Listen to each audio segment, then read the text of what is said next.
حضور علیہ السلام کا نام آتا ہے لوگ روا روی میں لے لیتے ہیں، لوگ یوں ہی لے لیتے ہیں اللہ اکبر، بلکہ عام انسان کے نام کی طرح لے لیتے ہیں۔ نہیں، مسلم ہو غیر مسلم ہو کسی کے بھی سامنے جب حضور کا نام لو تو اس طرح خشوع و خضوع کے ساتھ لو کہ سننے والے کو پتہ چلنا چاہیے کہ یہ سراپا ادب بن گیا ہے، یہ سراپا تعظیم بن گیا ہے۔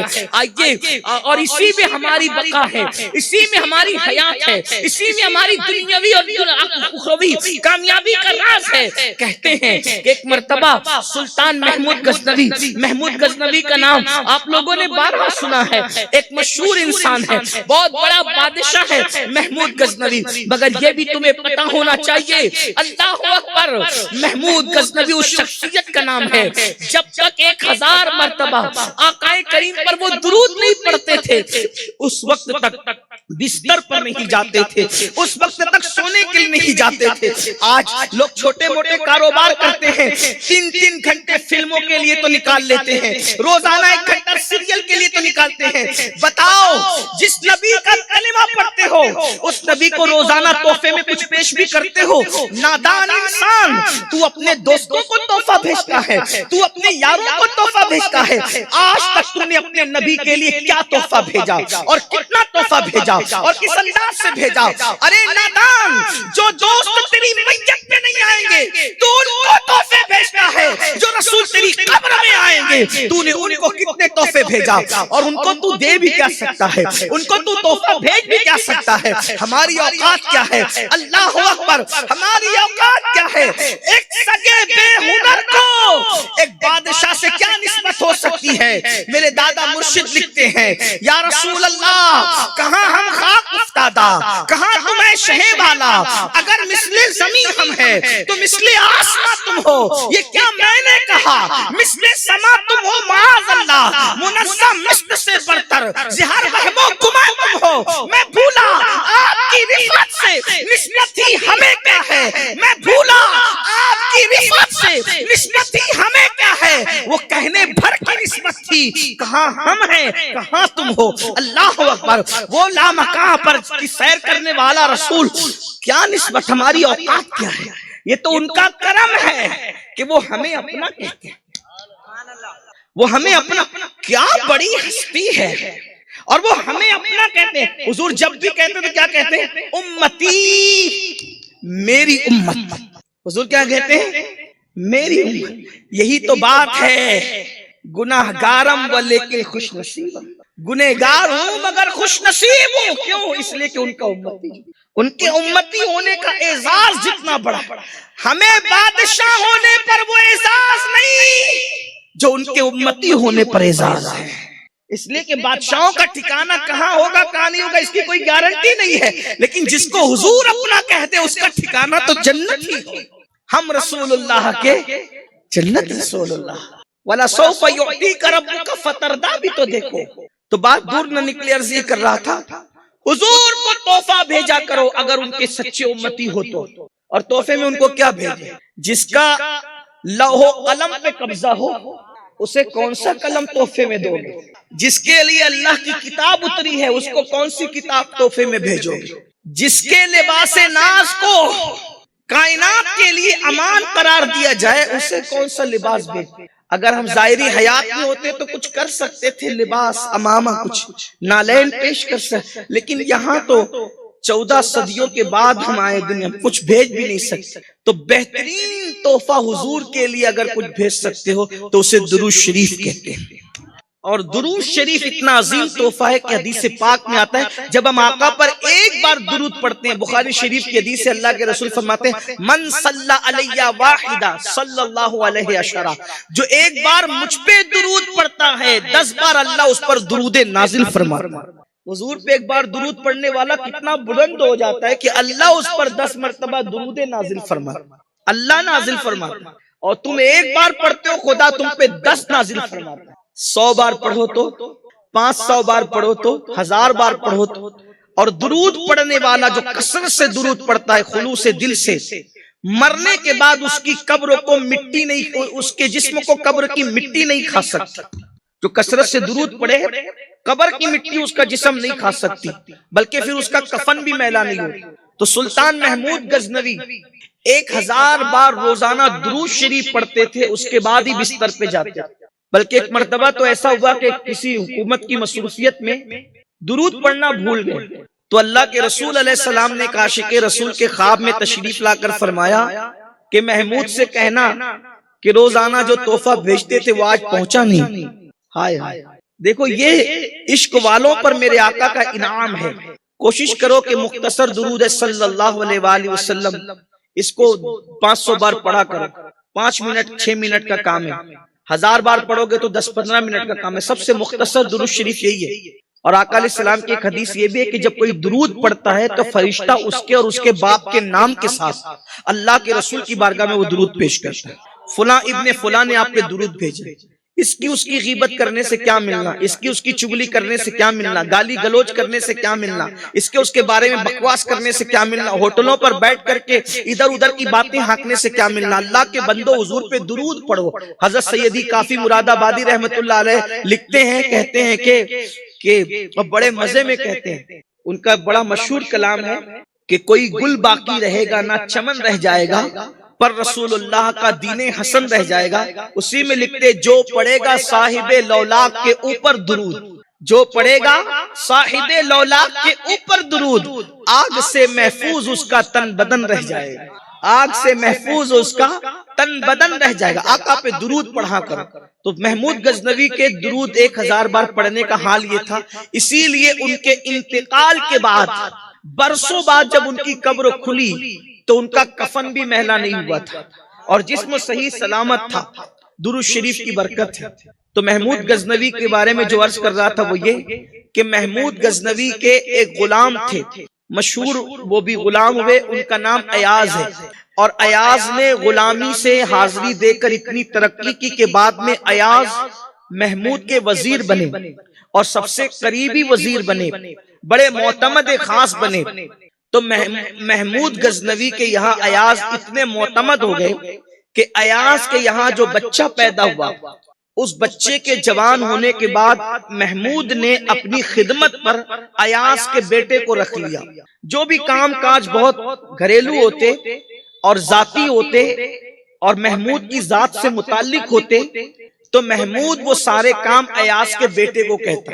محمود بھی بڑے عاشق رسول، ایاز بھی بڑا عاشق رسول۔ ایاز نے حضور کے عشق میں اپنے بیٹے کا نام محمد رکھا۔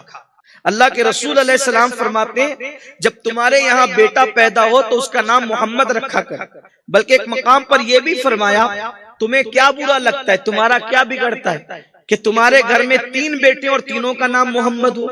یہ بھی محبت کی علامت ہے، اور یہ ایک حدیث پاک کا مفہوم ہے کہ جس نے اللہ کے رسول کی عشق اور محبت میں اپنے بیٹے کا نام محمد رکھا، اللہ باپ بیٹے دونوں پر جہنم کی آگ کو حرام فرما دے۔ برکت ہے حضور کے نام کی، جس کے نام کی اتنی برکت ہے اس کی ذات کی برکتوں کا عالم کیا ہو۔ تو محمود غزنوی بڑے عاشق رسول، ایاز کے بیٹے کو خدمت میں رکھا تھا۔ ایک دن غسل خانے میں ایاز کے بیٹے نے پانی رکھا غسل کے لیے، اور کوئی ضرورت کی چیز رکھنا بھول گیا، تولیہ وغیرہ کوئی ضرورت کی چیز رکھنا بھول گیا۔ تو اندر سے محمود غزنوی نے آواز لگائی، او ایاز کے بیٹے، وہ فلاں چیز تم نے نہیں رکھی۔ جب یہ آواز آئی تو ایاز کھڑے ہو گئے، محمود غزنوی کا انتظار کرنے لگے۔ محمود جب غسل خانے سے باہر آئے تو کہنے لگے بادشاہ سلامت، اگر جان کو بخش دیں تو ایک سوال کر سکتا ہوں، جان بخشی ہو تو ایک سوال پوچھ سکتا ہوں۔ محمود نے بڑے خوشدلی خندہ پیشانی سے کہا، ایاز تمہیں خوفزدہ ہونے کی کیا ضرورت، تمہیں تو اجازت ہے، تم ہر بات کر سکتے ہو، بولو کیا پوچھنا چاہتے ہو۔ تو ایاز نے انتہائی ادب اور لجاجت سے کہا کہ غلام زادے سے کیا غلطی ہو گئی کہ آپ نے اس کا نام لینے کی بجائے آپ نے ایاز کا بیٹا کہہ کے پکارا۔ آپ جب بھی میرے بیٹے کو پکارتے ہیں تو اس کا نام لے کر پکارتے ہیں، آج آپ نے میرے بیٹے کو ایاز کا بیٹا کہہ کے کیوں پکارا، نام لے کے نہیں پکارا؟ کہیں ایسا تو نہیں کہ آپ ناراض ہیں اس سے؟ مجھے خوف لگتا ہے کہ میرے بیٹے سے کہیں آپ ناراض تو نہیں۔ ایاز کی یہ بات سن کر حضرت محمود غزنوی کا تیور بدل گیا، فرمایا ایاز تیرے بیٹے کا نام محمد ہے، اور جب میں حمام میں تھا اس وقت میرا وضو نہیں تھا، میں نام محمد کبھی بھی بے وضو نہیں لیا کرتا۔ بادشاہ لوگوں کا حال یہ تھا، اس لیے کہ وہ تو اپنے آپ کو غلام، کون بادشاہ وہاں اور کس کی اوقات کیا ہے، کس کی حیثیت کیا ہے، جسے جو ملا ہے در مصطفیٰ سے ملا۔ منگتا تو ہے منگتا کوئی شاہوں میں دکھا دے، جس کو میرے سرکار سے ٹکڑا نہ ملا ہو۔ ان کا منگتا پاؤں سے ٹھکرا دے وہ دنیا کا تاج، ان کا منگتا پاؤں سے ٹکرا دے وہ دنیا کا تاج، جس کے خاطر مر گئے منعم رگڑ کر ایڑیاں۔ اور ایک مقام پر میرے امام فرماتے ہیں، کیوں تاجدارو خواب میں دیکھی کبھی وہ شے، کیوں تاجدارو خواب میں دیکھی کبھی وہ شے، جو آج جھولیوں میں گدایان در کی ہے۔ اگر کبوتر اپنے پروں کو دریا میں ڈوب کر جھاڑے تو کتنے قطرے گن سکتے ہیں؟ نہیں گن سکتے۔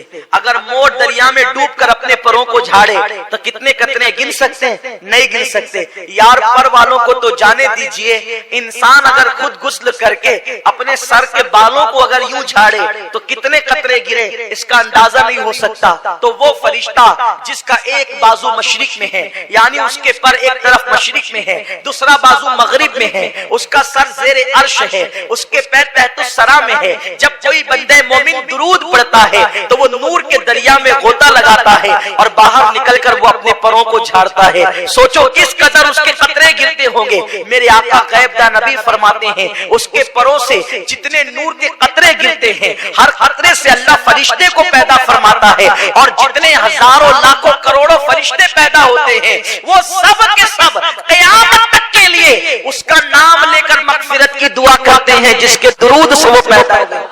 توجہ کریں، آپ کے درود سے فرشتے پیدا ہوتے ہیں۔ اسی لیے پوری کائنات کے اندر اللہ کی 18,000 مخلوق ہے کم و بیش۔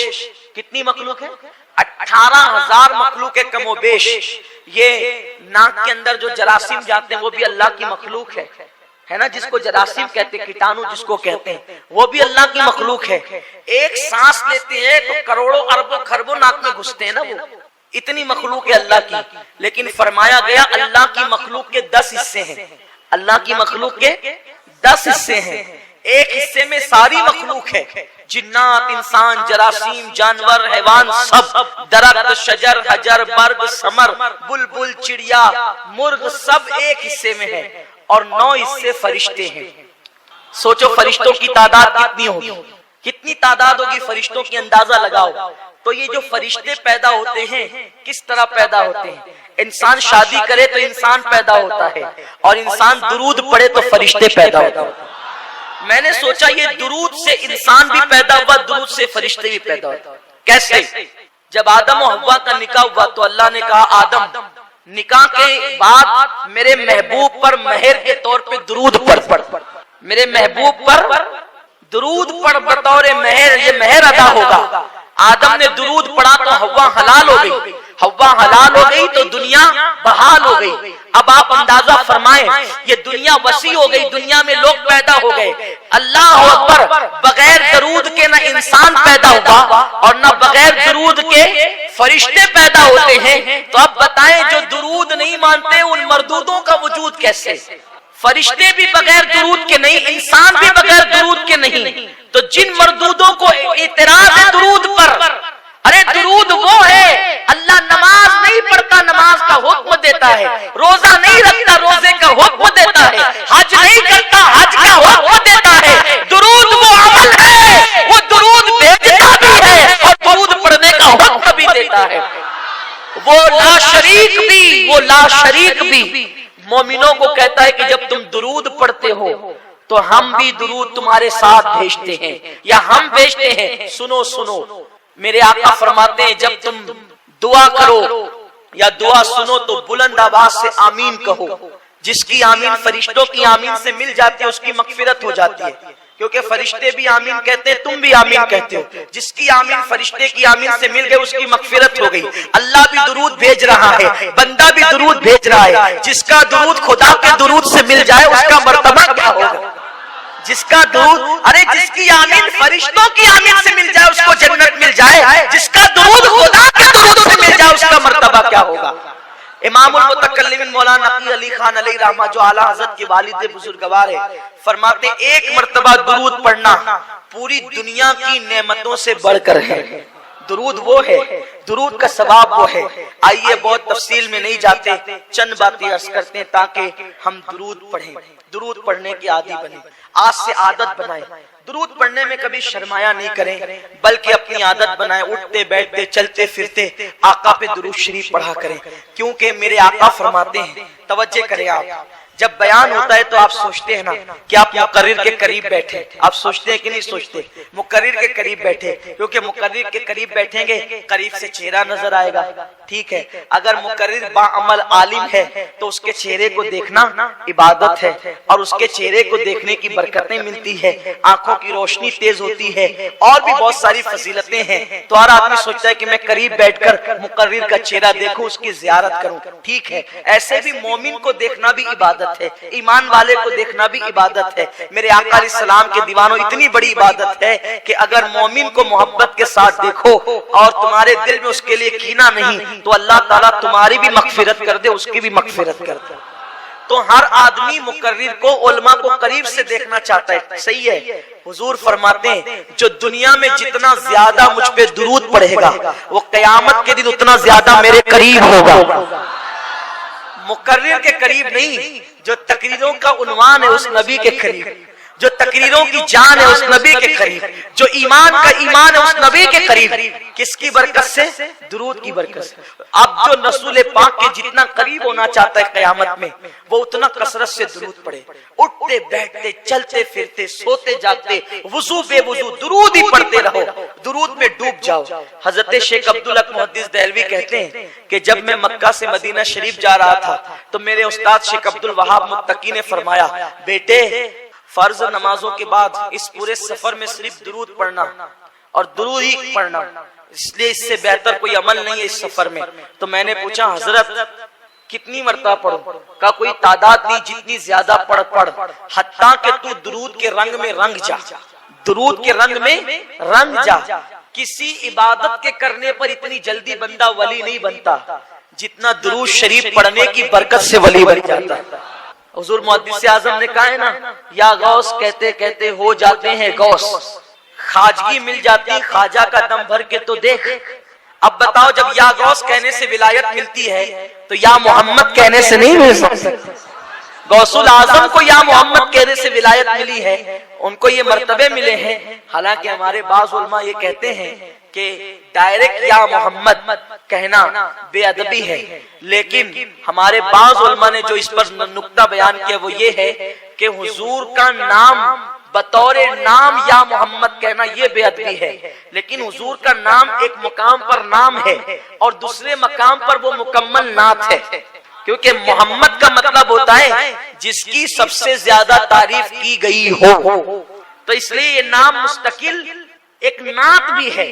تو اگر بطور نعت یا محمد کہا جائے تو پھر کوئی گناہ نہیں رہتا، کوئی بے ادبی نہیں رہتی، اس لیے کہ حضور صلی اللہ علیہ وسلم نے حدیث میں خود یہ سکھایا ہے، یا محمد انی اتوجہ الیکا، یہ الفاظ حدیث مبارکہ میں آئے ہیں۔ تو میرے پیارے آقا صلی اللہ علیہ وسلم کے پیارے دیوانوں، صحابہ نے بھی یا محمدہ کہہ کر کے پکارا ہے۔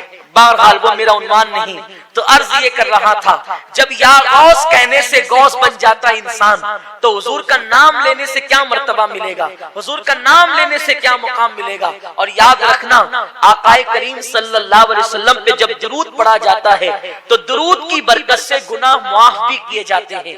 آقا فرماتے ہیں جو مجھ پہ ایک بار درود پڑھے اللہ اس کو 10 نیکیاں عطا کرتا ہے، کو مٹا دیتا ہے اور اس کے 10 درجات کو بلند فرما دیتا ہے۔ ایک مرتبہ کا واقعہ ہے کہ ایک شخص اپنے باپ کے ساتھ حج کے لیے چلا، اور جب وہ حج کرنے کے لیے پہنچا تو وہ کعبے کا غلاف پکڑتا تو درود پڑھتا، طواف کرتا تو درود پڑھتا، زمزم پہ آتا تو درود پڑھتا، مقام ابراہیم پہ آتا تو درود پڑھتا، درود درود درود درود درود ہی پڑھتا رہا۔ عرفات میں درود، منی میں درود، مزدلفہ میں درود، سب جگہ درود۔ یہ بھی ایک بات ہے، جو درود پڑھتا ہے نا اس کے دل کی جتنی تمنا ہوتی ہے بغیر مانگے ملتی ہے. اس لیے کہ درود حضور کے لیے دعا ہے. درود جو محبوب کے لیے دعا کرے تو اللہ تعالیٰ پھر اس کو دعا کی حاجت کیا ہے. اب یہاں یہ بات مت سوچنا کہ ہم حضور کے لیے دعا کرتے ہیں تو حضور کے مرتبے پڑھتے ہیں. نہیں، اللہ اکبر. ہم حضور کے لیے دعا کرتے ہیں تو اپنی بگڑی بنتی ہے. ہم حضور کے لیے دعا کرتے ہیں تو اپنی بگڑی بنتی ہے. اور درود درود درود پڑھتے رہے. وہ نوجوان کو ایک بزرگ نے دیکھا. لوگوں نے اس بزرگ کا نام غلط بیان کیا ہے، لیکن زیادہ تر لوگ جس بزرگ کا نام بیان کرتے ہیں وہ حضرت مالک ابن دینار ہے. حضرت مالک ابن دینار نے اس بندے کو دیکھا اور پوچھا کہ اے بندے، تو طواف کرتا ہے تو درود پڑھتا ہے، عرفہ میں درود، مزدلفہ میں درود، مقام پر درود، ملتزم پر درود، ہر جگہ درود درود، کیوں درود پڑھتا ہے؟ اس نے کہا اگر آپ اتنے بڑے اللہ کے برگزیدہ بندے نہ ہوتے تو میں آپ کو یہ راز کبھی نہ بتاتا. میں جو آ رہا تھا اپنے باپ کے ساتھ، جب میں اپنے باپ کے ساتھ سفر حج پہ نکلا تو مجھے معلوم ہے کہ میرا باپ بڑا پاپی ہے، لیکن میری نیت یہ تھی کہ میرا باپ حج کر لے گا تو اللہ تبارک و تعالی اس کے گناہ کو معاف کر دے گا. لیکن افسوس اس پر ہوا کہ جب ہم لوگ حج کا سفر کرتے رہے تو اچانک رستے میں میرے باپ کی طبیعت علیل ہوئی اور اس کا انتقال ہو گیا. اور جب اس کا انتقال ہو گیا، صحرا تھا، جنگل تھا، بیابان تھا. میں نے اس غم کے عالم میں کہ اب میں اور میرا باپ، میں کیسے اس کی تدفین کروں، کیا کروں، کچھ سمجھ میں نہیں آتا تھا. ایسے میں نے سوچا کہ ایک کام کرتے ہیں کہ باپ کے لیے قبر کھودتے. میں اپنے باپ کے لیے قبر کھودنے لگا تو میں نے کیا دیکھا کہ میرے باپ کی شکل گدھے کی طرح، اس کا پورا جسم انسان کی طرح اور اس کی شکل گدھے کی طرح. میں تو اور پریشان ہوا کہ میرے لیے تعجب کی بات زیادہ نہ تھی، لیکن پھر بھی افسوس تھا کہ وہ باپ ہے، کیونکہ وہ بہت بڑا پاپی انسان تھا، بہت بڑا گنہگار تھا، سیاکار تھا وہ. ایسے میں نے اس کے جسم پہ چادر ڈال دی، کیونکہ اب میں کیا کر سکتا تھا. میں نے اس کا چہرہ چھپا دیا اور میں اس کے سرانے بیٹھ کر کے رونے لگا. ایک تو بڑی محنت سے قبر کھودی ریت میں، اب اس کو دفن کرنا ہے، لیکن اس کا چہرہ گدھے کی طرح ہو گیا، چہرہ بگڑ گیا. اور میں دیکھ کر کے ڈرتا بھی تھا، حیرت بھی کرتا تھا، غم بھی تھا، افسوس بھی تھا. اسی روتے روتے میری آنکھ لگ گئی. جب میری آنکھ لگی تو میں نے کیا دیکھا کہ خوبصورت جوان میرے خواب میں، اور بہت خوبصورت سا چہرہ تھا، کالی کالی زلفیں تھی، خوبصورت سی آنکھیں تھی، اور ان کے جسم سے خوشبو کی لپیٹیں اٹھ رہی تھی. وہ چلتے تھے تو ایسا لگتا تھا جیسے عرش فرش پر آ گیا ہو. ان کی اس معصوم ادا کو دیکھ کر میں حیران تھا. وہ سیدھا آئے اور آنے کے بعد میرے باپ کی میت سے چادر ہٹایا، دیکھا تو جو ہے وہ گدھے کی طرح چہرہ تھا، اپنا مبارک ہاتھ چمکتا ہوا انہوں نے میرے باپ کے چہرے پہ پھیرا تو میرے باپ کا چہرہ 14ویں رات کے چاند کی طرح روشن ہو گیا، منور ہو گیا. اور جب وہ جانے لگے تو میں نے ان کا دامن پکڑ لیا اور عرض کیا، محترم آپ کون ہیں؟ اے مشکل کشا، میری مشکل کو دور کرنے والے کون ہیں؟ اور میرے باپ پر اتنا رحم کرنے والے کون ہیں؟ تو انہوں نے مڑ کے کہا، کیا تم مجھے نہیں پہچانتا؟ میں محمد ابن عبداللہ ہوں، میں تیرے باپ کا اور تیرا رسول ہوں اور نبی ہوں. میں نے عرض کیا، آقا میرا باپ تو بڑا پاپی تھا، اس کا چہرہ گدھے کی طرح ہو گیا، اور آپ نے آ کر اس کا چہرہ چاند کی طرح کر دیا، وجہ کیا ہے؟ ارشاد ہوا، یہ پاپی تو بہت تھا لیکن سونے سے پہلے مجھ پہ درود پڑھ لیا تھا. جب یہ دنیا میں مجھے نہ بھولا تو مرنے کے بعد میں اس کو کیسے بھولوں؟ اور آقا علیہ الصلوۃ والتسلیم تشریف لے گئے. جب میرے آقا تشریف لے گئے تو کہتے ہیں میری آنکھ کھل گئی، اور آنکھ کھلی تو میں نے دیکھا کہ میرے باپ کا چہرہ 14ویں رات کے چاند کی طرح چمک رہا تھا. اللہ اکبر. وہ کہتے ہیں پھر میں نے اپنے باپ کو خوشی خوشی دفن کر دیا اور میں نے عہد کر لیا، اب ساری زندگی فرائض اور واجبات کے بعد اگر سب سے زیادہ کوئی عمل کروں گا تو صرف اپنے نبی پہ درود و سلام پڑھوں گا. میرے پیارے آقا صلی اللہ علیہ وسلم کے پیارے دیوانوں، ماہ رمضان شریف آ رہا ہے، کثرت کے ساتھ درود شریف پڑھے اور کوشش کرے کہ کم سے کم 1000 مرتبہ درود شریف تو روزانہ ماہ رمضان شریف میں ہم نے پڑھنا ہی پڑھنا ہے، اس لیے کہ درود شریف کی بڑی برکتیں ہیں. میں کیا عرض کروں، درود شریف کا مقام کیا ہے. میرے پیارے آقا علیہ السلام کے پیارے دیوانوں، صحابہ کرام کثرت سے درود پڑھتے تھے، اولیاء کرام کثرت سے درود پڑھتے تھے، اور روایتوں میں آیا ہے کہ جو بندہ کثرت سے درود پڑھتا ہے اللہ اس کا دل منور کر دیتا ہے اور غیب کے حجابات اس سے اٹھا دیتا ہے، اور فرمایا گیا جو کثرت کے ساتھ درود پڑھتا ہے پھر اللہ تبارک و تعالی اس کے دل کو منور کر کے وہ آنکھیں عطا کرتا ہے کہ اس کی ہتھیلی پر وہ اللہ کے شہروں کو دیکھنے لگتا ہے، وہ دنیا کو اپنی ہتھیلی پر دیکھنے لگتا ہے۔ اللہ اکبر، میرے آقا صلی اللہ علیہ وسلم کے دیوانوں جو کثرت کے ساتھ درود پڑھتے ہیں جب وہ مر جاتے ہیں تو قبر کے اندر اللہ اکبر ان کے جسم کو قبر کی مٹی نہیں کھا سکتی، قبر کی مٹی ان کے جسم کو نہیں کھا سکتی۔